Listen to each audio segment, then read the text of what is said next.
Bonjour à tous, il est 13 h. Merci de nous suivre.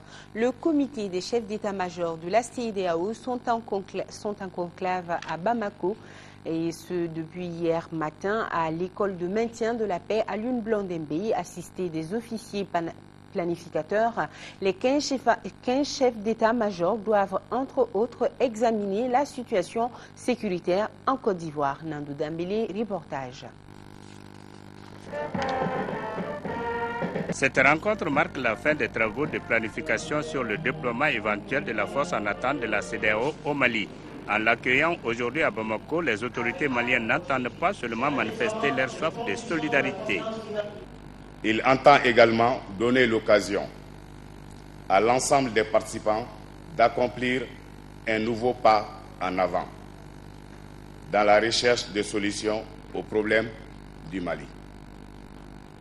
Ce nouveau pas, tout le monde en conviendrait, sera aussi déterminant qu'il se construira sur une stratégie inclusive des réels besoins des forces de défense et de sécurité, ainsi que les attentes des populations du Mali. L'objet de la rencontre de Bamako est la planification finale du concept d'opération de l'engagement au Mali de la force en attente de la CEDEAO. Il s'agit notamment d'arrêter les modalités pratiques pour le déploiement de la force de la mission de la CEDEAO au Mali baptisée MISEMA. En effet, au lendemain de l'éclatement de la crise au Mali, la conférence des chefs d'État de la CEDEAO a instruit le comité des chefs d'état-major d'envisager l'emploi de la force si nécessaire pour aider le gouvernement du Mali pour recouvrer l'intégrité du territoire et ramener la paix, la stabilité et la sécurité au Mali.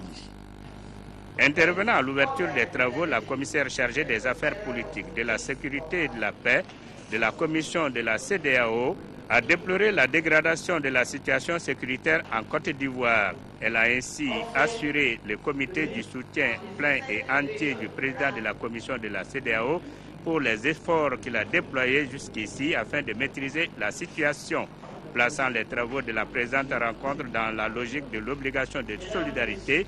Le ministre de la Défense et des anciens combattants a tenu à rappeler un certain nombre de considérations pouvant nourrir les réflexions. L'agression dont est victime le Mali focalise à juste raison l'attention de la communauté internationale. Les pays du champ, notamment, avaient initié en son temps des mesures visant à mutualiser les moyens et à conjurer la menace qui se précisait. Des organes furent mis en place pour conduire des opérations concertées à travers notre espace commun. Le déficit capacitaire de l'armée malienne, plusieurs fois mis en exergue, n'explique pas tout en réalité. Du reste, très peu de nos armées auraient tenu face à l'assaut conjugué de la faune de groupe armé présent dans le nord. L'armée malienne a certes pris un coup, mais elle reste debout et fait le serment d'honorer le contrat moral qu'il a lié à la nation. Les travaux qui se poursuivent à huis clos prendront fin des recommandations. En 5e région, précisément à Sévaré, la mobilisation ne faiblit pas en faveur des populations déplacées du nord du Mali. L'association des leaders du Mali, en partenariat avec la Croix-Rouge malienne, vient de faire don de 2 tonnes de riz. Le reportage est de Yaya Boukoum. Élan de solidarité, action humanitaire, c'est tout le sens qu'on puisse donner à ce geste de l'association des leaders du Mali en partenariat avec la Croix-Rouge malienne à la faveur de leurs compatriotes du Nord qui vivent dans une situation non souhaitée. Nous avons jugé utile de venir soutenir nos concitoyens maliens. Donc, il s'agit là d'accompagner aussi le gouvernement malien dans leur élan humanitaire. On a jugé utile de venir les offrir ces quelques tonnes de riz pour que ces personnes déplacées aujourd'hui ne vont pas se sentir laissées par le peuple malien. C'est en les montrant comme quoi que nous sommes tous maliens, nous sommes tous unis. Ce don composé de 2 tonnes de riz vient à coup sûr renforcer la ration alimentaire des déplacés en ce mois béni de Ramadan. Un geste symbolique. On reconnaît ce geste-là. Dans le mois de Carême, c'est un geste même musulman, on peut te le dire. Tu as vu, donc on est très content de leur geste. Avant de procéder à la remise symbolique, la mission de l'association des leaders du Mali à Mopti a visité le site des déplacés pour s'enquérir de l'état de leurs conditions de vie. Et toujours avec la Croix-Rouge internationale qui, même hors du Mali, continue de jouer sa partition dans la prise en charge des besoins des populations sur place et celles des réfugiés.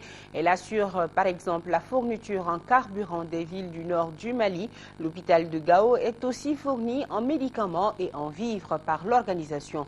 Pour plus de détails sur cette participation, écoutons Jean-Nicolas Marty, le représentant du CICR au Niger, au micro de notre envoyé spécial à Niamey, Souleymane Kenza Sidibé. Le CICR a commencé à intervenir au nord du Mali immédiatement après le début de la crise. Nous étions d'ailleurs déjà présents à Gao, Tombouctou et Kidal depuis des années. Et nous sommes intervenus sur l'hôpital de Gao pour commencer, où nous avons renforcé les capacités, remis cet hôpital sur pied après les événements que Gao a connus au mois de mars et avril. Ensuite, nous avons fait une grosse intervention en termes de livraison de carburant aux 3 villes de Gao, Tombouctou et Kidal pour permettre à ces 3 villes d'avoir du carburant. Le carburant, c'est de l'électricité et ça permet aux populations de survivre dans la situation difficile, d'éviter des pénuries d'eau et donc des problèmes de santé publique.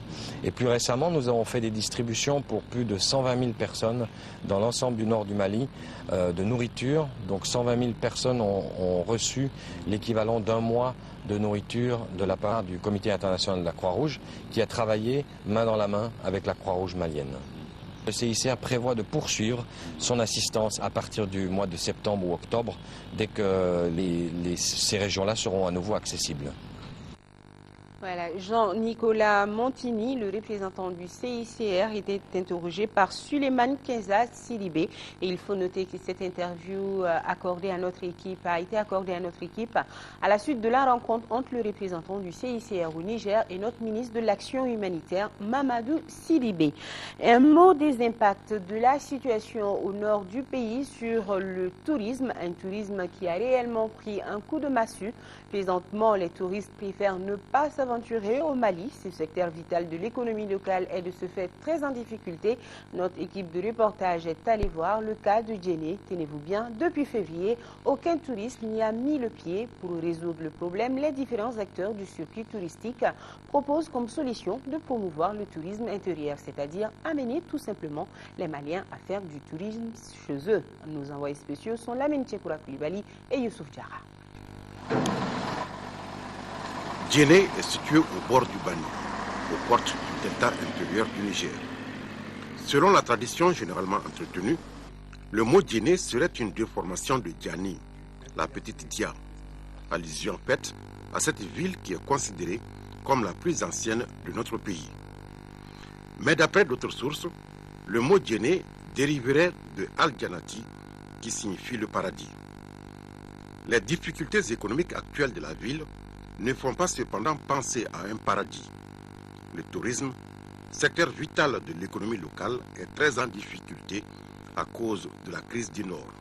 Quand on essaie de comparer le premier trimestre de 2012 au premier trimestre de 2008, donc on a les 1/10 des nuitées au niveau de Djenné.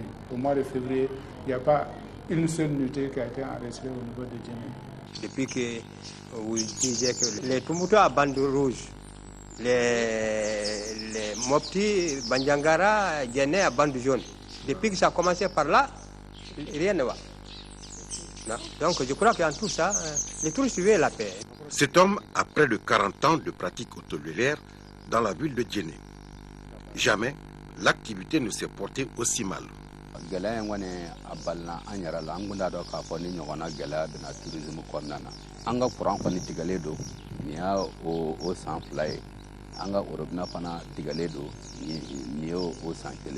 Comme conséquence sur nous, c'est surtout la pauvreté.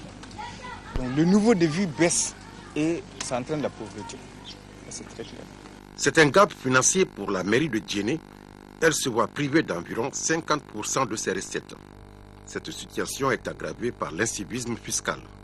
En temps normal, nous avons à peu près 20 à 30 millions de recettes touristiques par an.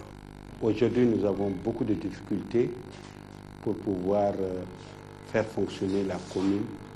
Et d'ailleurs, les investissements, c'est déjà arrêté par le manque de recettes. Et nous avons même des arriérés de salaire. La crise du Nord a affecté tout le circuit touristique de Djenné. L'artisanat ne brille plus des mille feux depuis que les très nombreux visiteurs étrangers ont tourné dos à la ville. Les actions qu'il faut mener, d'abord, privilégier l'éducation au patrimoine dans les établissements scolaires. Et pourquoi pas également les différents départements ministériels pour mieux connaître ce pays-là. En Chine, les premiers touristes en Chine sont les Chinois eux-mêmes. Les colonies de vacances à l'extérieur. Cette année, j'ai été surpris de voir à la télé que des élèves maliens sont en train d'aller visiter le site de Gorée. Et vous leur demandez s'ils connaissent Djenné, ils vous diront non. Moi, je pense qu'il faudra commencer par chez soi d'abord. Il faut que les Maliens prennent conscience qu'il faudra qu'on soit les premiers touristes de ce pays-là. Toutes les régions du Mali ont des potentialités touristiques. Il faut que les nationaux prennent la place des touristes européens. Bon, maintenant, il faut que aussi les hôtels comprennent. L'hôtellerie coûte très cher dans ce pays. La destination Mali coûte très cher avec les hôtelleries. Non, les hôtels ne sont pas chers. À Djenné, il y a tous les prix. Et tous les hôtels baissent les prix pour les Africains. Les Africains ont un prix spécial ici à Djenné. D'autres même logent gratuit. Malgré tout, Djenné garde sa légendaire hospitalité. Les habitants de la ville évoquant parfois, non sans humour, le triste souvenir des jours heureux pendant ces jours de galère. L'hôtel devient les arbres, les oiseaux qui chantent sur les arbres. Parce qu'avant, les Français venaient pour enregistrer et prendre des photos. Maintenant, ouais, c'est le bruitage des oiseaux. Le bruitage des oiseaux, et puis les enfants qui pigent de l'eau. Et c'est la vie qui continue simplement. C'est le tourisme qui a fait le boom économique de Djenné à partir du XXe siècle, après sa grande prospérité du Moyen-Âge, période durant laquelle elle a joué un rôle central dans le commerce transsaharien. Les produits provenant du sud étaient acheminés par voie terrestre jusqu'à Djenné et transportés dans des pirogues à Tombouctou, d'où ils regagnaient par chameau les marchés de l'Afrique du Nord et de l'Europe. Mais le commerce maritime apportera un coup dur au commerce transsaharien. Djenné, comme toutes les villes de l'intérieur, en souffrira. C'est l'émergence des villes côtières. Va-t-on aujourd'hui vers l'émergence d'autres villes touristiques? Voilà qui est dit, la Tour Eiffel n'est pas mal, mais les montagnes de Bandiagara sont des merveilles. Sport football, l'US Bougouni est désormais inscrite dans les annales du football malien. Elle s'est en effet hissée en finale de la Coupe du Mali pour la première fois. Elle rejoint ainsi les 11 créateurs qui avaient battu le Djoliba AC lors de la première demi-finale. Les amateurs de Bougouni ont battu le COB, détenteur du trophée, au tir au but 4-2. À l'issue du temps et des prolongations, le score était d'un but partout. Siragatou Sissé nous résume le match. Le chemin du COB et de l'US Bougouni se croisent de nouveau. Un an après leur face-à-face en 16e de finale dans cette même épreuve, Olympiens du COB et pensionnats de l'US Bougouni luttent pour une place en finale de Coupe du Mali. L'enjeu est tout autre différent. Le COB a été ballotté par la sympathique équipe de l'US Bougouni jusqu'à la 30e minute. Sur un corner, Ismaïla Diarra d'un coup de tête fulgurant ouvre le score. L'US Bougouni ne se décourage pas. Elle établit la parité à la 32e minute par Boubacar Diarra à la suite d'un cafouillage. Mi-temps 1-1. Mais la défense olympienne qui ne peut se dégager, la tête une nouvelle fois de Moussa Sangaré. Et ce ballon qui rebondit quasiment sur la poitrine de Boubacar Diarra pour l'égalisation. Un but partout entre les deux formations. En seconde période, le COB et l'US Bougouni optent pour la prudence. Le match baisse en intensité. Score final, un but partout. Les prolongations ne donnent pas grand-chose. C'est à la séance des tirs au but que l'US Bougouni s'impose 4-2 et se qualifie pour la finale de la Coupe du Mali, la première de son histoire. On a eu de la chance. À vrai dire, on a eu de la baraka. On a carrément joué notre chance. On savait que le COB était meilleur que nous. On a vu le match. On a pratiquement tourné les pattes pendant 45 minutes. Désormais, nous, on est dans l'histoire du football malien aussi. Bravo à l'US Bougouni. Franchement, c'est une équipe très solide qui était en face. Faut pas que les gens croient que le COB a négligé certains détails. C'était le COB qui était en face. On a tout donné. Je pense que les occasions étaient là. C'est vrai qu'il y a des jours sans comme ça. Hein? Donc je dirais bien, en toute sportivité, vraiment bravo à cette équipe de Bougouni. Et nous, on va se remettre encore. On va encore travailler d'arrache-pied afin d'essayer d'avoir notre place d'entente dans l'élite. L'US Bougouni a vécu une épopée formidable, méritant un clin d'œil dans les rétros entre frissons et émotions. Nous n'étions pas attendus là, nous ne faisons pas partie tout simplement du Gotha. Mais enfin, nous sommes là. L'Union sportive de Bougouni est là. Notre victoire est d'autant plus méritoire. Que c'est une victoire acquise sur un club qui fait partie du Gotha. Le COB est le club détenteur de la dernière édition de la Coupe du Mali. Les amateurs de la cité du Bani Mouniké ont reçu certainement le plus beau et le plus flamboyant succès en attendant peut-être l'apothéose le 25 août contre les 11 cratères de Nyarala. Un autre invité surprise. Félicitations à l'US Bougouni.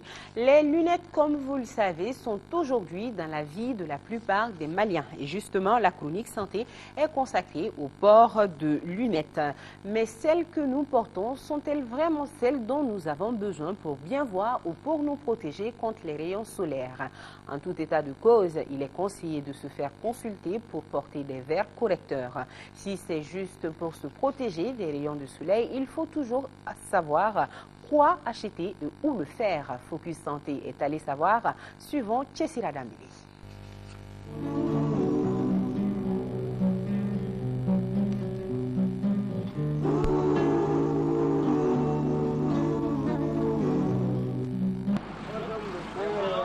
Les Maliens en général s'intéressent aux verres qui pour se protéger contre la poussière dans la circulation, qui pour se corriger la vue. Mais cet intérêt peut s'accompagner de choix non judicieux comme le port de verres optiques sans consultation chez un spécialiste ou l'acquisition de ces verres dans des lieux non agréés.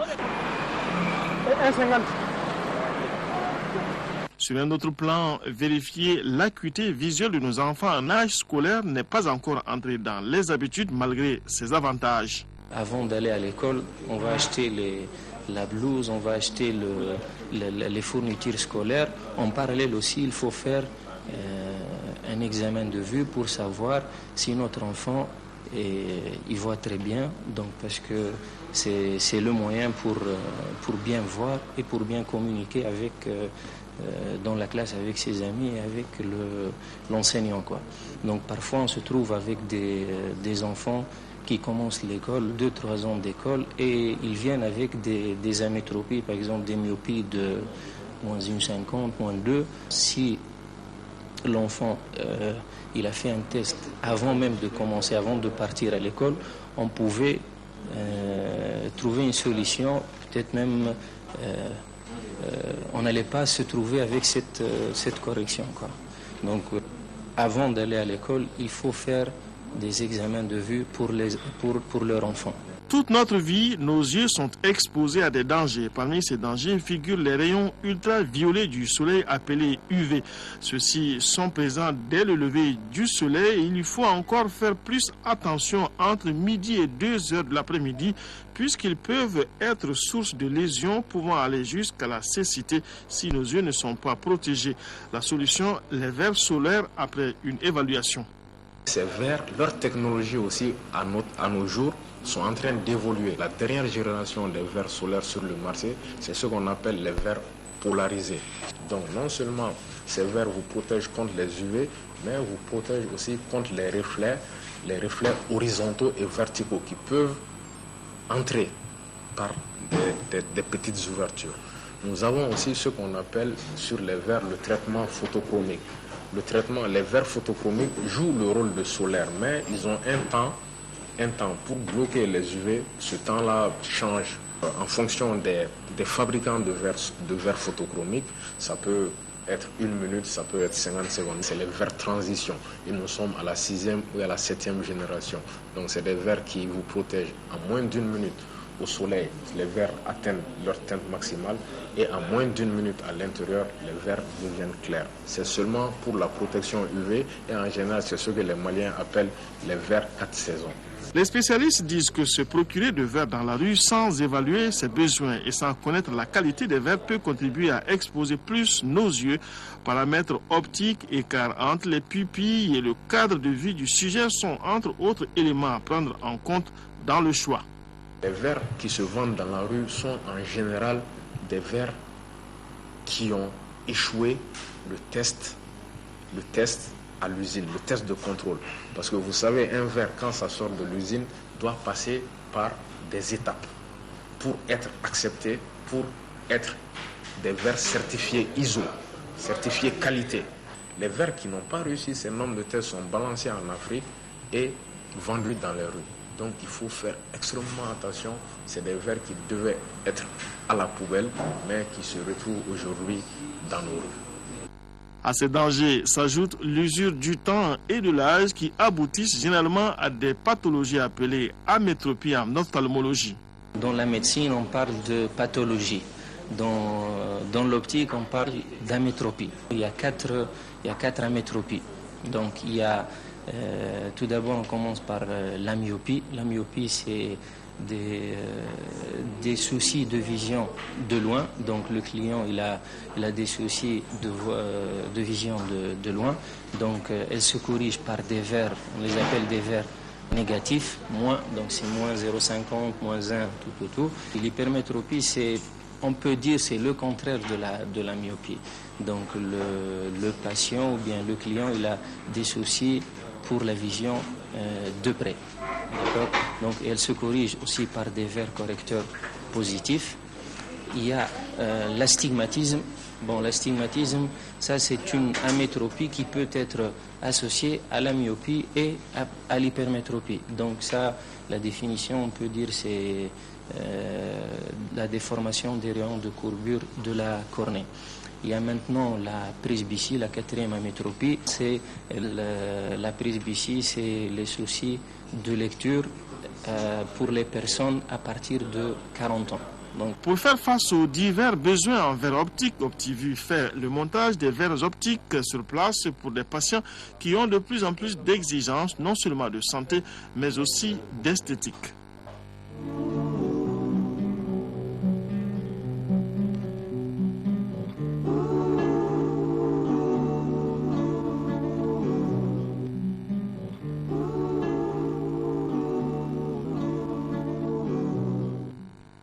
Point final à ce journal que j'ai eu grand plaisir à vous présenter. Grand merci à vous qui nous suivez de Abeibara, Tessalit ou encore Gossi. C'est au nord du Mali et justement, nous n'oublions pas nos compatriotes des régions du nord du Mali vivant sous occupation. Nous sommes de cœur et d'action avec vous. Merci et à demain, 13h.